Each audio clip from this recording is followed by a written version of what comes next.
sending it out to everybody who signed up for the webinar afterwards so that you can view the video again or download the slides. At any time, if you have questions of substantive nature for the presenters, please go ahead and insert those. We'll have a Q&A section at the end where we'll read out some of your questions and have the authors answer live. Okay.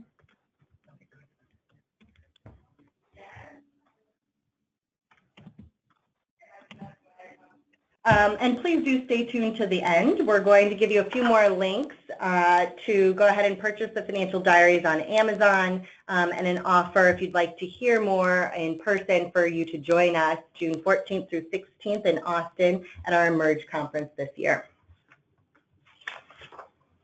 The U.S. Financial Diaries is a joint initiative of New York University's Wagner Financial Access Initiative and the Center for Financial Services Innovation.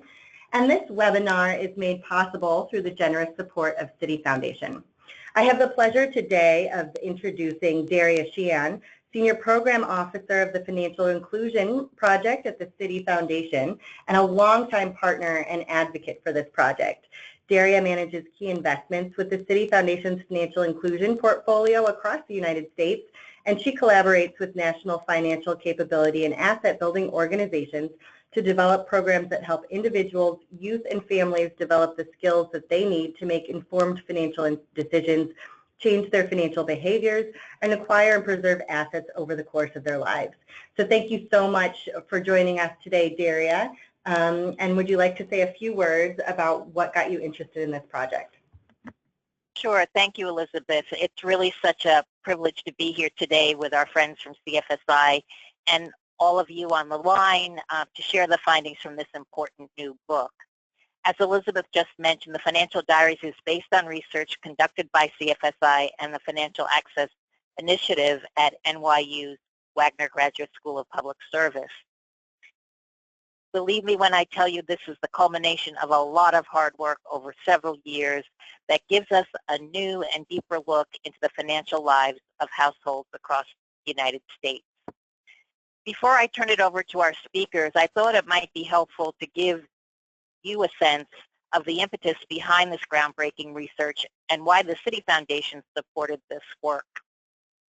We started on this journey about 7 years ago when, even though the economy was showing signs of recovery, income and wealth inequality were still stubbornly high. And we saw that more and more Americans were feeling financially insecure and losing hope in the American dream. The idea that hard work and steady savings would lead to a better life for themselves and their families was an idea that really appeared to be fading. We wanted to fill a gap between what we knew from the aggregate data around the changing nature of work, wages, savings, and home ownership rates, and what was missing, which was how real families actually manage their financial lives on a daily and weekly basis. So we supported the Financial Diaries to learn more about the needs and challenges that kept struggling, hardworking families from getting ahead and to really discover how to design better products, programs, and policies to make them feel more financially secure and move ahead. The Financial Diaries, as many of you know, follow 235 American households to see how they actually manage their financial lives, and not just on an annual or even quarterly basis. But again, we looked at it on a day-to-day, week-to-week basis over the course of an entire year. You know, this research isn't simply a record of what happened to participants over this time period. It's an analysis of the behaviors, the coping mechanisms, and the resiliency of families and the communities that they're a part of. We found it very eye-opening and inspiring. Inspiring because this research has changed the way we at the Citi Foundation are looking at the challenges we have to take on and given us hope and new ideas for addressing the widening opportunity gap in the United States. We hope it will have the same impact on you. And now it's my pleasure, without further ado, to introduce the co-authors and leaders of the Financial Diaries Research Project who are going to share some of the stories and findings from this research and potential solutions for alleviating the financial instability experienced by so many of our nation's hardworking families. As many of you know, Rachel Snyder is a Senior Vice President at CFSI and a leading expert who speaks and publishes broadly about consumer finance, offering frank and often insightful comments on the financial challenges facing the majority of Americans. Joining Rachel is Jonathan Mordock, Professor of Public Policy and Economics at the Wagner Graduate School of Public Service at New York University. Jonathan is the founder and executive director of the NYU Financial Access Initiative. His research focuses on poverty and finance, and he is the co-author of several books, including Portfolios of the Poor, How the World's Poor Live on $2 a Day. So without further delay, I'm going to hand it off to Jonathan, who will start us off on the presentation. Thanks so much. Thank you, Daria. This is such a pleasure. It's great to be able to share some of what we're finding. I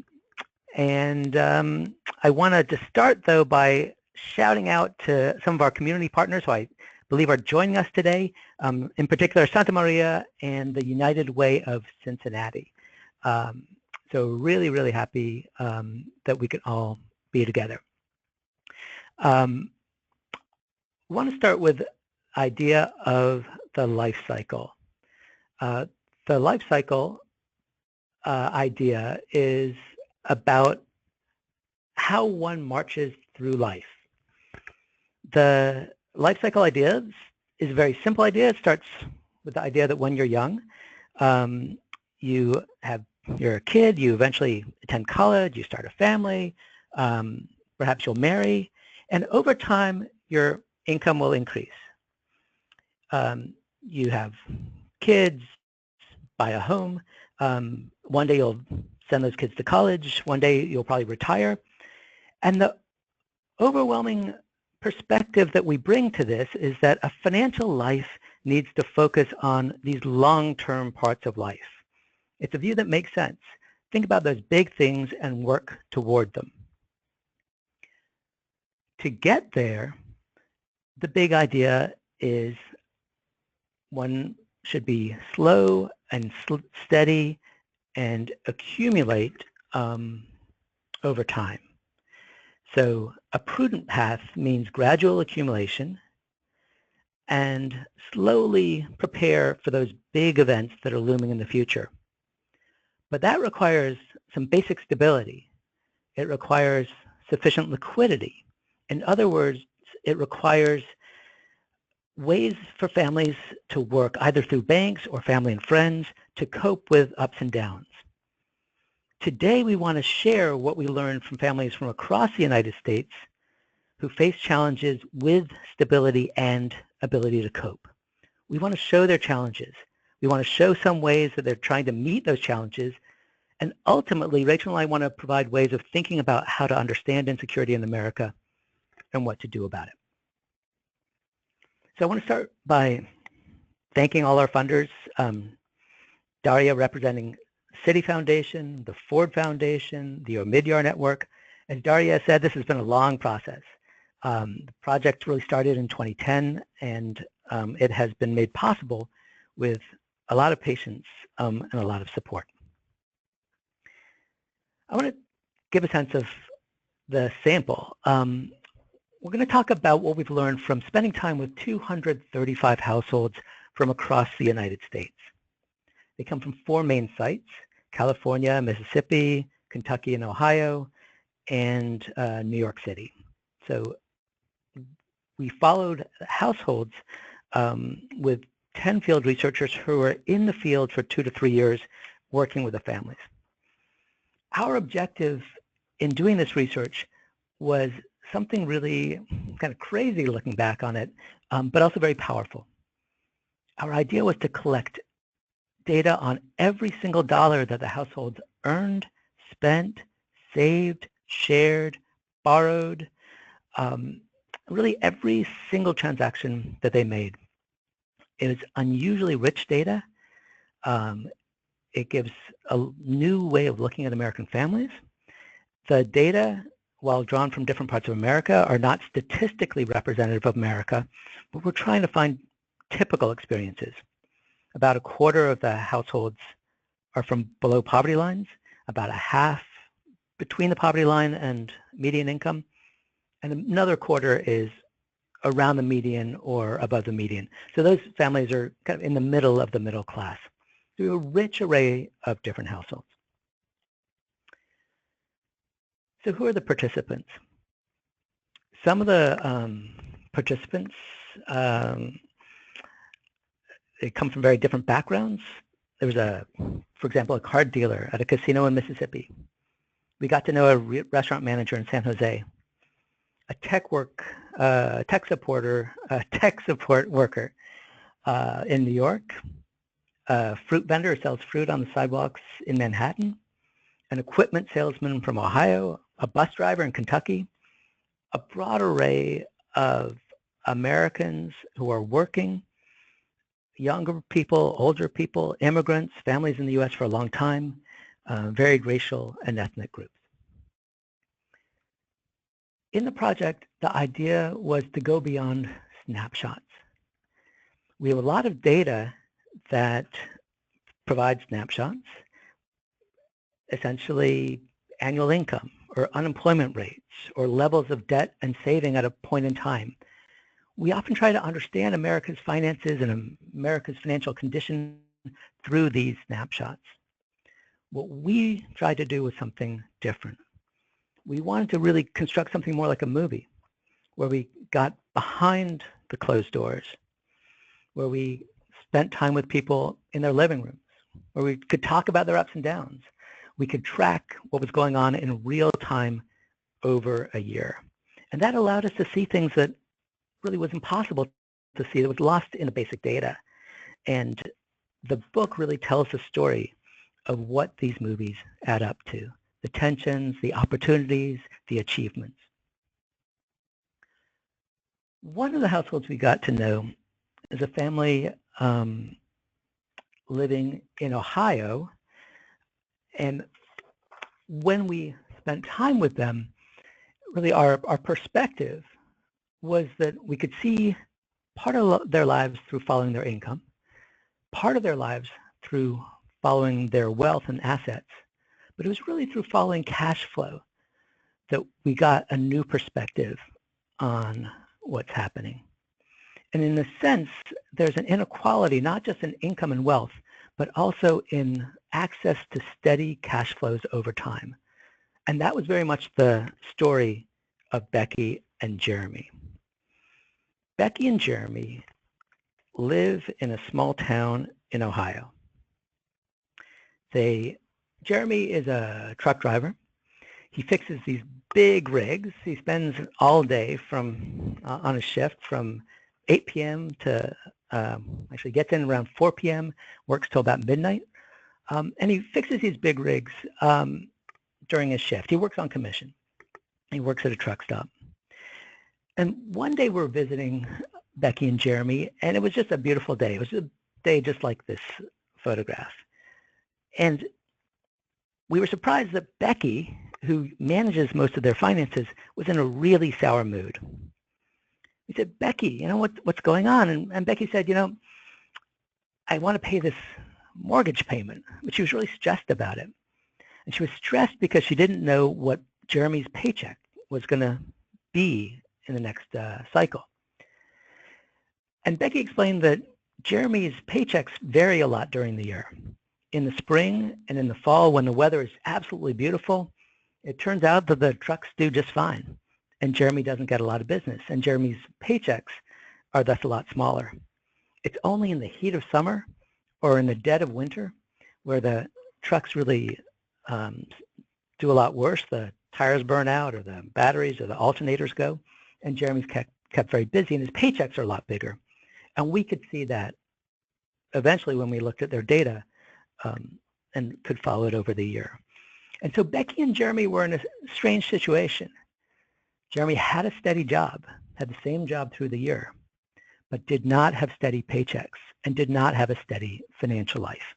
And that was a big revelation. And it wasn't just Becky and Jeremy. It was households across the sample.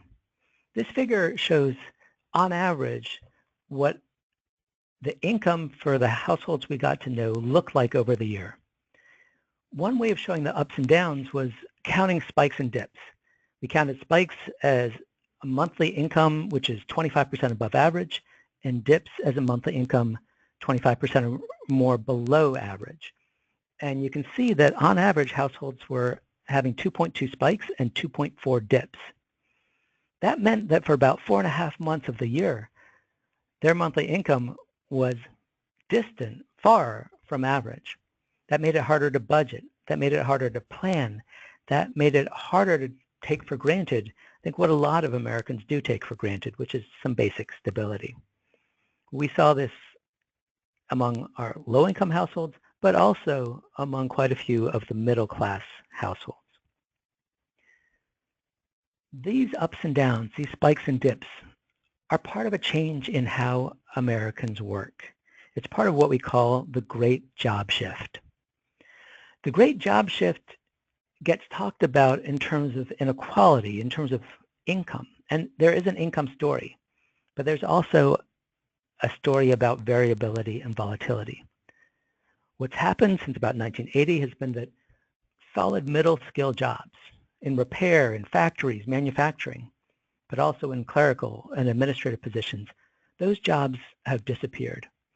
And in their place has become jobs on the high end, which require technical and managerial skills, and increasingly jobs in the food service sector, the retail sector, personal care, private security, lower skilled jobs that both pay less and are much less secure.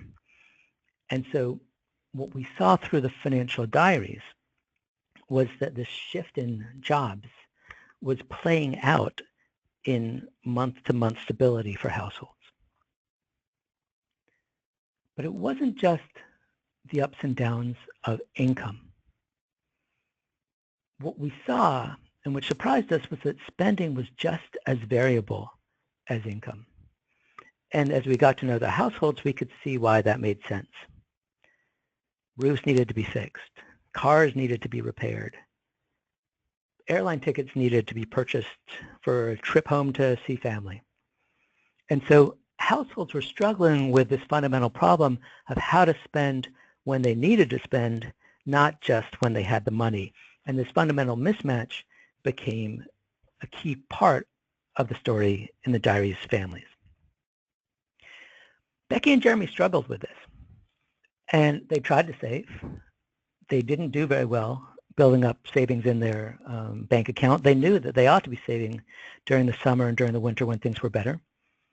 They ended up stocking up their freezer and filling up their bathroom cabinets with necessaries as one way to buffer themselves against these ups and downs, so that Becky knew that when things were low, at least they had some supplies that would keep them going. But it was far from perfect, and she knew it, and she lived with that stress. Other households are struggling in different ways. We found that about 20% of the households could pay their bills on time, month by month, throughout the year. But that meant 80% of the households were at some point missing bill payments. 33% were threatened with eviction or disconnection at some point during the year. About 3/4 were late on a housing payment, either mortgage or rent, and nearly half had at least one overdraft. And so households were struggling, and when they were struggling, they were paying often high penalties and fees for those struggles. So when Rachel and I think about how to conceptualize this, how to think about what's going on with American families, we think about a hidden inequality, or one that doesn't get enough attention. We think of Americans who are basically doing okay. They've either got steady income and expenses, or they've got strong coping mechanisms. And that allows them to follow the life cycle advice and have a strong future perspective. But another group of families is unprotected and often has unstable income and expenses. Many of the families we got to know look exactly like that, and they are struggling. Rachel's going to share with us our thoughts on how to improve and how to overcome this hidden inequality where instability and lack of coping mechanisms together create tension to the families. So I'm going to turn things over to Rachel. Thanks so much, Jonathan.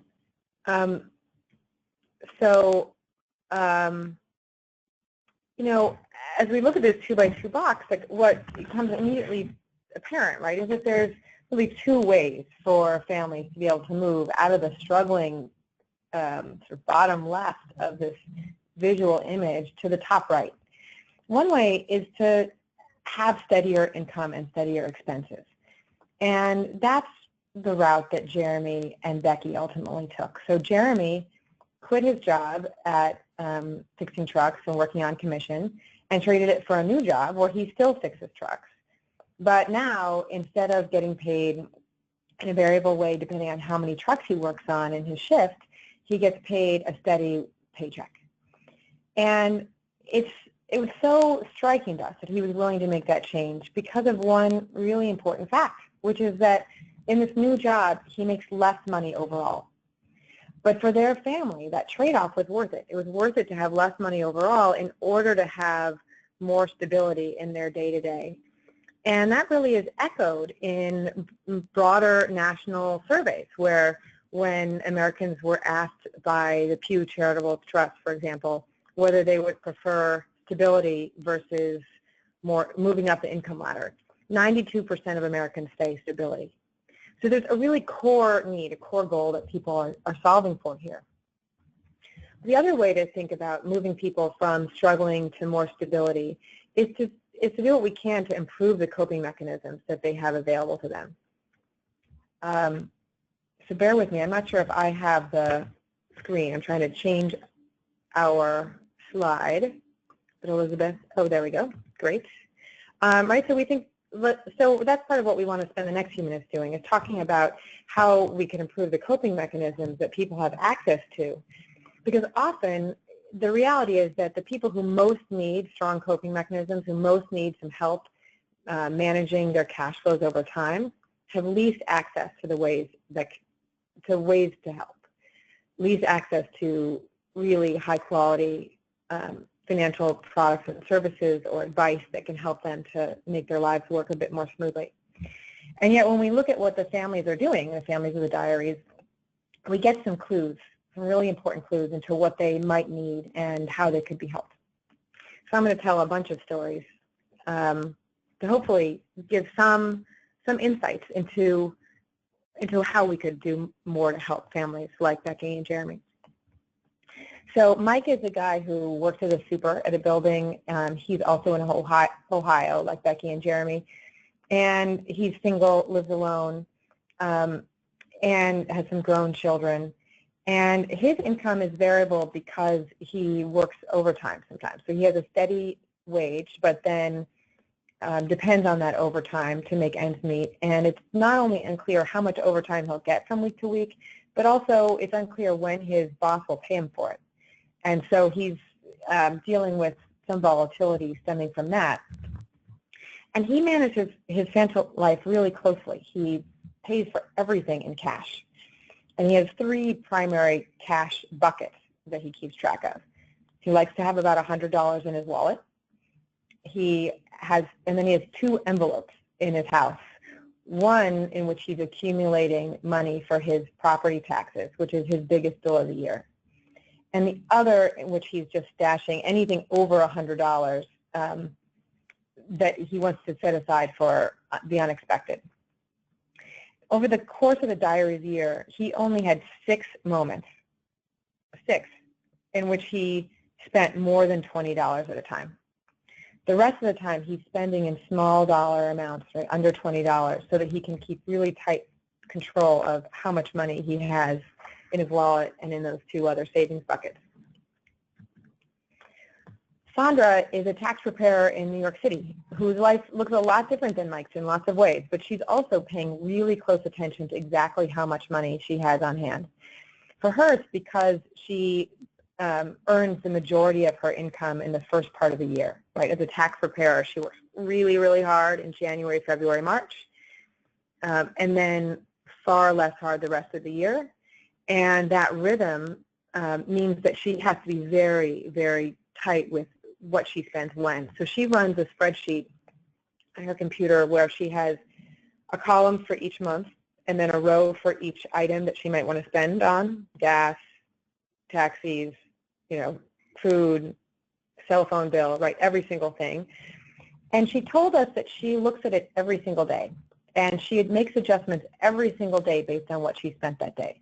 So she spends a little more on lunch, then she adjusts her budget for the rest of the year. Spends a little bit more than she thought on transportation, she adjusts her budget for the rest of the year. And she's really described doing this every day. Katherine lives in California, and she works at a nonprofit that helps kids figure out how to go to college, basically. She describes it as Reading 101, and she's younger than both Sandra or Mike. She's in her late 20s, early 30s, and her income is actually relatively steady, particularly in comparison to Sandra or Mike or Becky or Jeremy's income. Where she's putting her effort is on her credit management, though. She has student loans, she has car loans, she has credit card debt. So she actively manages her credit score. She's been watching it closely since she was in college, really, because the second she got a credit card, she started paying close attention to it. And when she first did, it was a point of real pride, because she knew that she had a good credit score and she knew it would take hard work to keep it there. So one of the common threads that I see in these stories, one of many, but one of the common threads is the idea of enhancing control.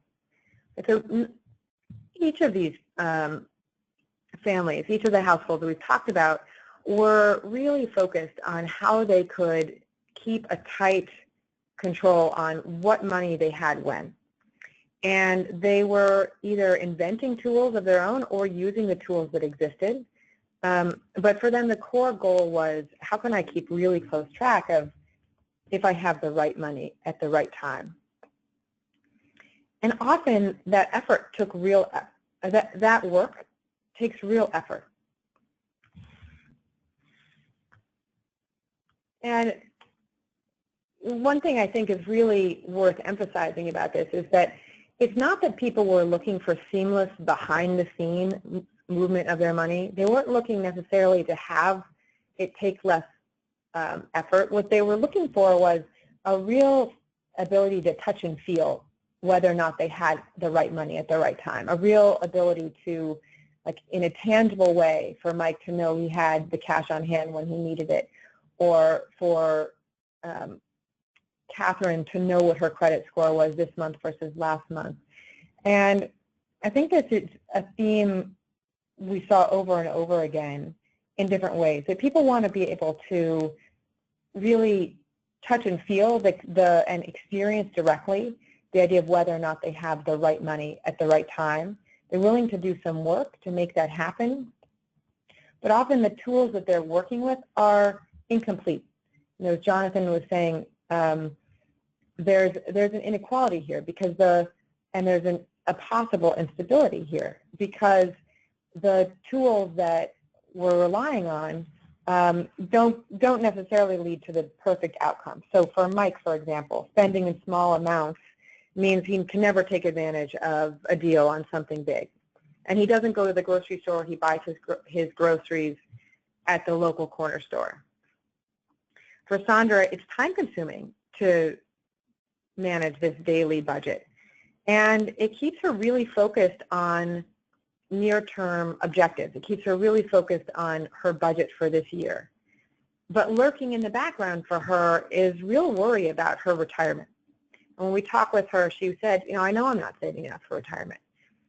And it's not that she's not aware of that need, but that her financial system hasn't really, it's not really targeting her effort in that direction.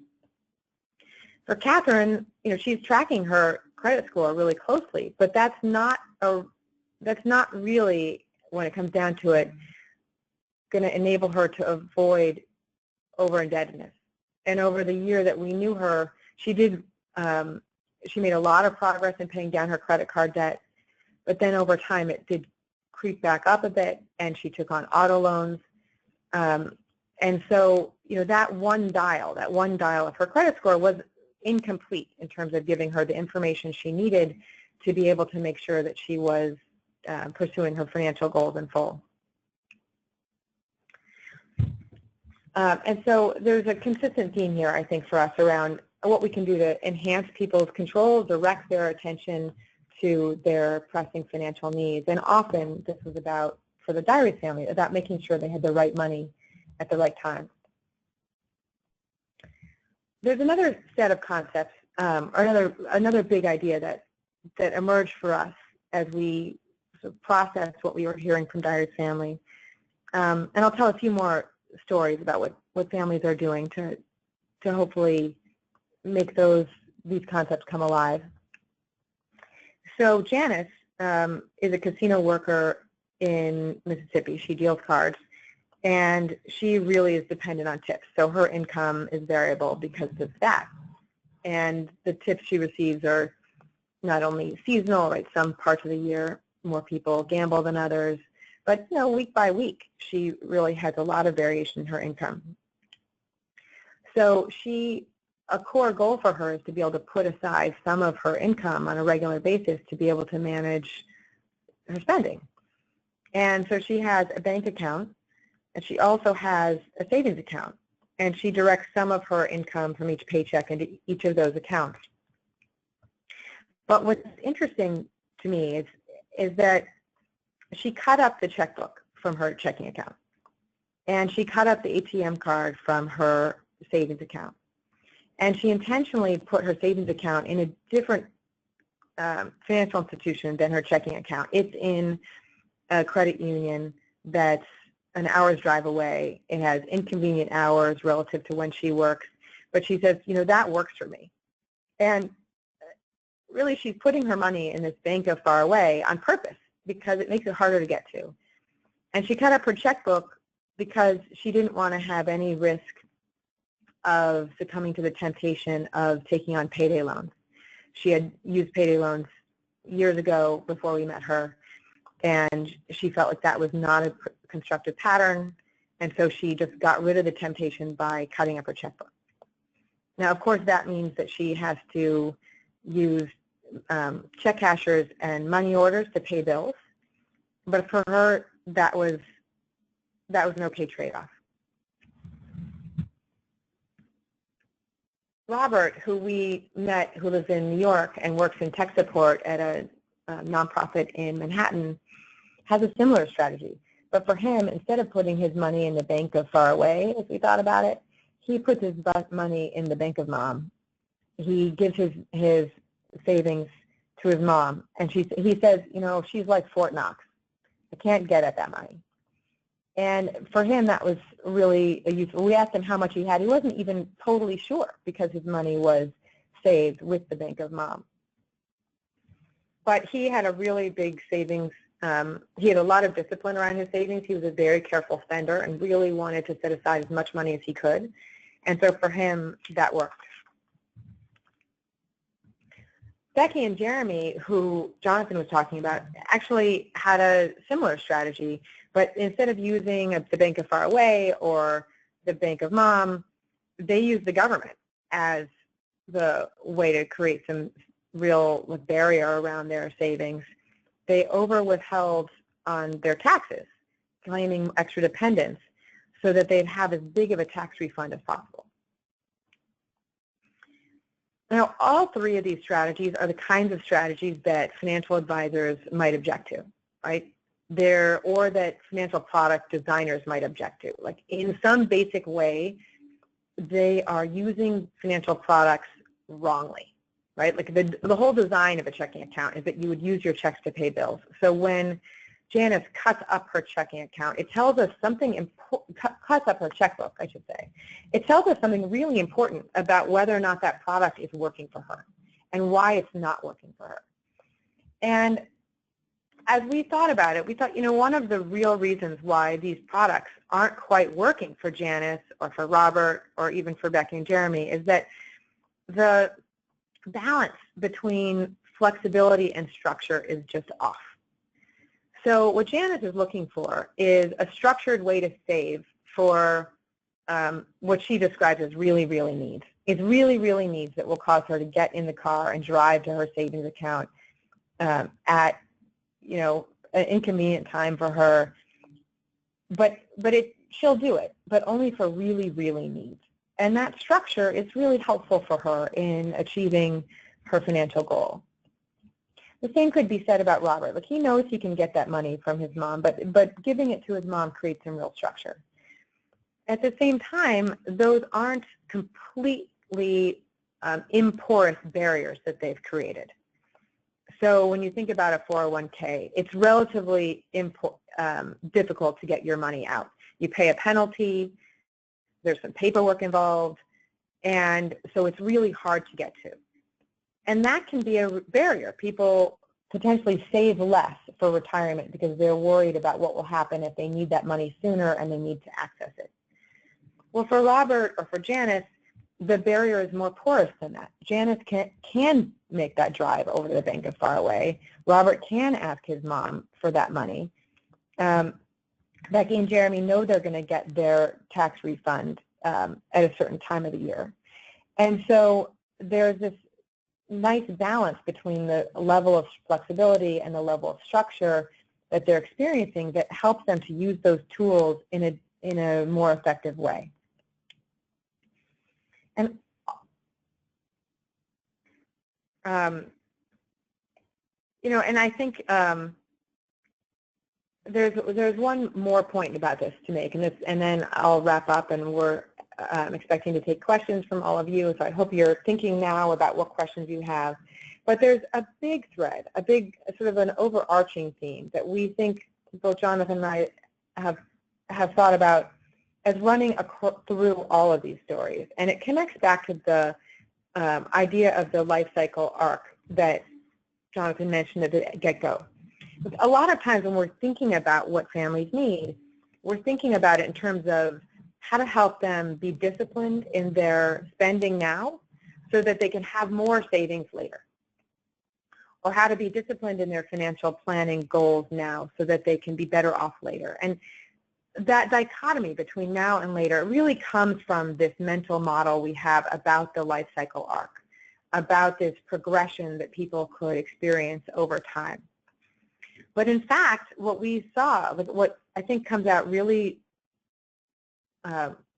strongly from all of these diary stories, is that families are not only thinking about now versus later, they're often thinking about soon, right? So Becky and Jeremy are over withholding so that they can have a big spike when they get their tax refund, a big income spike, because of spending that they know they need to do soon, in the next 3 months or 6 months or 12 months. And that constant need to be able to think not only about now versus soon, later, but also about soon, complicates all of the financial decision making for the families.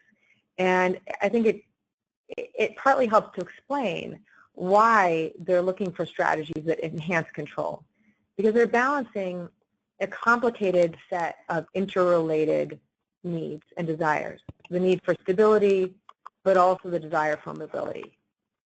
The need to pay bills now, but also save for the future. And so the ask that we're putting on families in terms of how to think about their financial lives and manage them really effectively, it's complicated. It's not a set of binary choices. It's a set of interrelated, complex choices in multiple directions. And that's why we think there's so much opportunity, so much room to come up with newer and better tools that can help them to make those choices.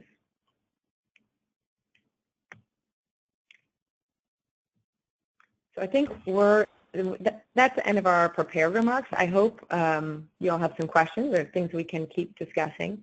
Elizabeth, I'll turn it back over to you.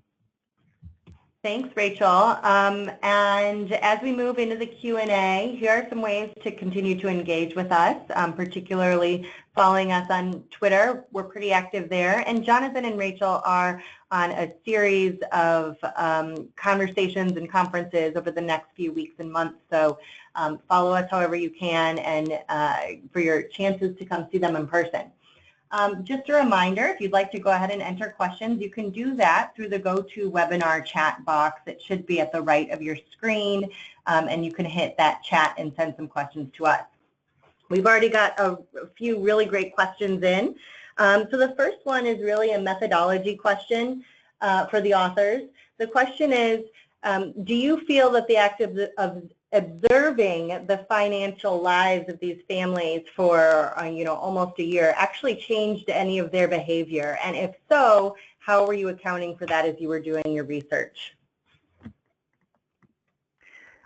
Why don't I jump in on that? That's a great question. And the answer is absolutely it made a difference. There was no way that we could be invisible to the households. We kind of wish there was some magical way that we could spend so much time and get to know them so well and yet not be a part of their lives. And so the strength and the weakness sort of came together that by so richly and closely observing the families, we did change their behavior and in predictable ways, most likely helping households or pushing households to think more systematically about their finances. And that probably made it a little bit less likely that they were going to run into trouble, so they were a bit more attentive. And so, Rachel and I, on balance, believe that our presence probably made things look better than they otherwise might have been.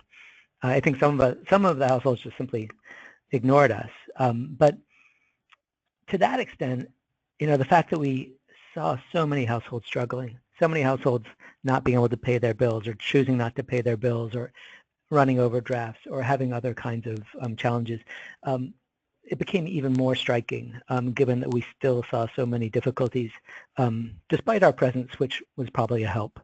So it's a great question, and really our strategy has been to embrace it and just to try to be as open as possible about the pluses and minuses of the methodology. Thanks. Thanks so much, Jonathan. We have been getting quite a lot of questions in about how your research relates to bigger macroeconomic trends over the past few years in our economy. One question asks, as you talk about the challenges in volatility, the ups and downs in people's income, how does this relate to the bigger picture of jobs changes that we've seen over the past few years? So I think Jonathan may want to jump in here too, but as Jonathan spoke about, we do think what we are seeing is in people's lives through the diaries is a direct result of changes in the job market. So the hollowing out of the middle income, middle skilled jobs is one big piece of it. There's obviously a ton of talk, rightly so, about the gig economy. So there's a growth in terms of people who are self-employed or working multiple gigs. In our sample, the biggest driver of income volatility was variation in pay from within the same job. So it's that somebody works full-time, but nonetheless, or works in a steady way, but nonetheless doesn't have a steady income. And what I think is really important to emphasize about this is that it's not inherent to the change in, the decline in manufacturing jobs. Manufacturing jobs started out as really bad jobs. At the dawn of the Industrial Revolution, they were dangerous. They could just flat out physically dangerous jobs at which people often worked 100-hour weeks with zero benefits of any sort other than a paycheck, which sometimes even came in the form of company script to be spent in the company town, right? Manufacturing jobs aren't inherently good jobs. It's that we made policy choices and employers made choices around their practices that created stability out of those jobs. So the real question, one of the big questions coming out of our research and others people's research is, what do we need to do now in our economy and in our political system and in the relationships between employers and workers to make sure that the jobs that our current economy delivers, which are more likely to be service jobs and caring jobs, what do we need to do to make sure that those jobs can also deliver economic stability for people? If I could jump in, so one of the things which is so important about what Rachel's saying is that economic insecurity is something different than perhaps what we're used to thinking. Because so much volatility is coming from within a job, economic insecurity, which we often associate with the risk of losing a job or risk of a layoff, that the way we've been thinking about it isn't sufficient. Today the unemployment rate's 4.4%. It's really pretty low. Unemployment rate's been falling, and yet American families are still feeling very anxious. And you can only really explain that by going within jobs and looking at job quality, not just the number of jobs that are out there. Thank you both. It's a fascinating topic, and we continue to get questions in about these macroeconomic implications. So thanks. We are getting quite a few questions in about what we can do to help address these problems.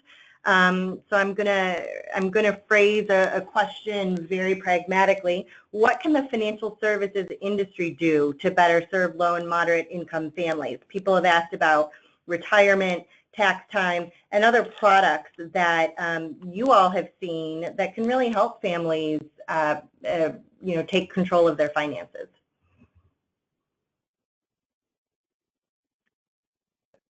So I'll start again. There's really 2 points there. One is a sort of overall theme, and I think these two sets of questions are related around like what are the macroeconomic trends that are driving this financial insecurity that people experience, and then what can you do about it? Because it would be easy based on our last answer, right, around how jobs have shifted to say, this isn't our problem at a financial institution. This is a problem that's about jobs. And let's solve financial security by focusing on job quality issues. And that's there, and there's a lot that we should be thinking about as a society to make sure that jobs themselves can deliver greater economic security. But that doesn't mean there isn't a lot that financial institutions and financial providers can't do that's also really useful. So, for example, Jonathan's been spending a bunch of time thinking about how you could add accounts, add right-along accounts to retirement savings. So what if alongside offering a 401k, there was also a companion account that allowed you to or enabled you to save for nearer term needs? It's likely that, or it seems likely to both of us that kind of an account would make it easier for people to put money in their 401k and save for retirement, because they would be less worried about the need to withdraw from it early and pay a penalty, because they'd be saving alongside that account for nearer term needs as well.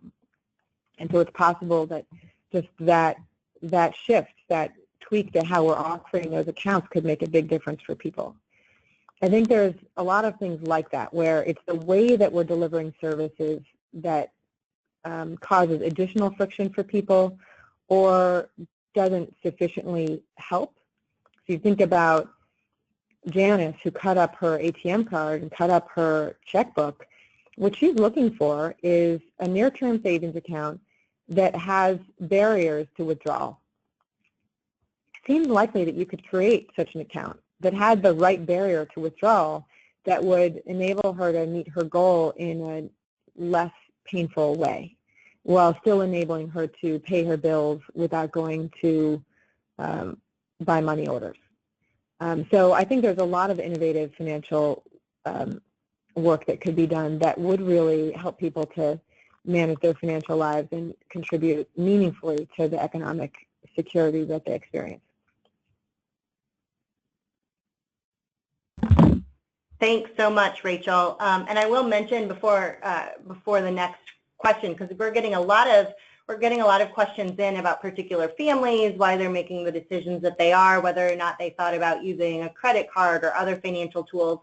If you go to the usfinancialdiaries.org website, there's a host of profiles and research briefs you can download to really go deeper into a lot of these family situations, give you really great charts and graphs so you can see really what the story is on those personal household levels. So I'm going to move on to another set of questions that we're getting. This really relates to, we've talked a lot about the financial services industry at large, but people are asking about personal decisions that the families and the households are making. So how much of this, Jonathan and Rachel, in your view, really comes down to personal responsibility? Personal finance experts sometimes say you can live on a shoestring if you're just disciplined. Do you guys think that that applies to these families, or are there other issues at play here? I'll start off here. So personal responsibility has got to be a big part of this. And I think what's tricky is that the households that we got to know are both struggling with personal responsibility and trying to save and be prudent and not borrow too much, but at the same time doing it in an environment where the external supports are not strong.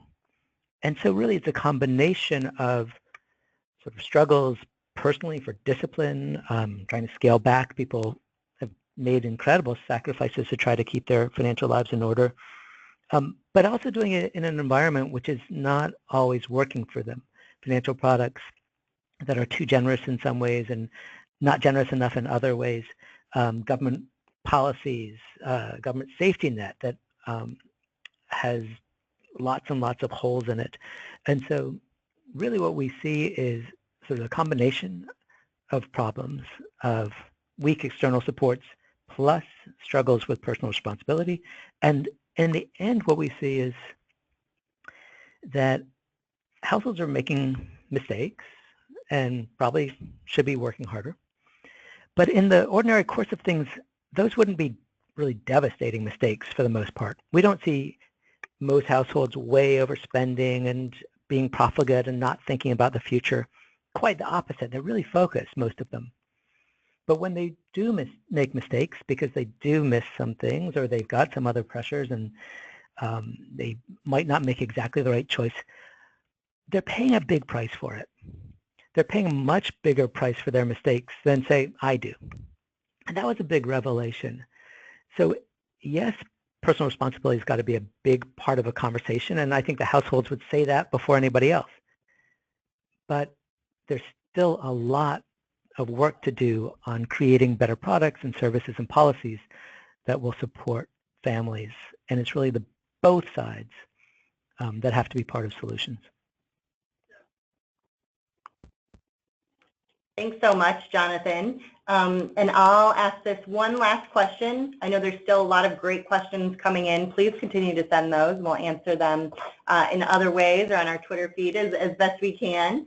But a lot of folks are asking, this is a huge research project. It's taken up many years to gather the data, analyze the results, and then really report back out to the country what we're seeing. Jonathan and Rachel, based on all these learnings, what are you thinking about doing next? How are you going to think about the next iteration of research and where you all need to go on these very important issues? That's such a big question. It's tempting if you like research to just always think, well, there's more research. Let's do more research. And I do think that one of the really fun things about this project is that we've been sharing our findings all along. Like, as soon as we had enough data to start talking about what we were seeing, we started doing so. And that's created a really powerful and valuable community of people who are looking at these issues and thinking about volatility in particular and what it means for families. And so I'm learning, I continue to learn a lot every time we talk with people about what we're learning, and then we hear what research they're doing that's complementary or what they're offering in the marketplace and what they're hearing back from their customers that's complementary.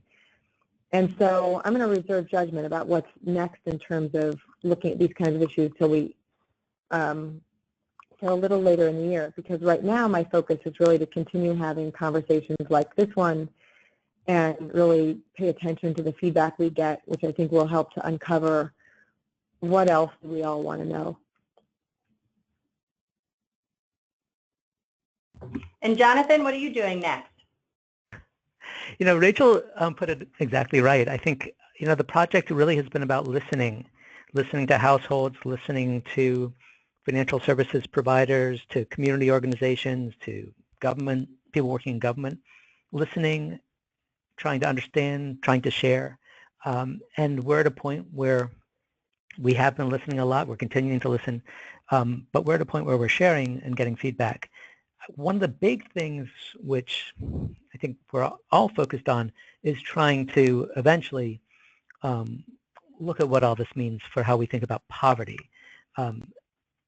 There are a lot of middle-class families that are struggling with instability, and that's certainly been a huge focus of this work. But the poorest have a set of struggles that we think are going under-recognized. And so I think in the next few years, we'll turn there as well. Thank you so much to all the attendees who made it this far. Thank you also to the authors, Jonathan and Rachel, and of course, Daria, for all your support and the introduction here. Keep an eye out for an email follow-up. We'll send all these materials and resources out to everybody on the call today. And please do engage with us online, reach out to us, share what you know, and we hope you learned something. So thank you so much. Have a great day.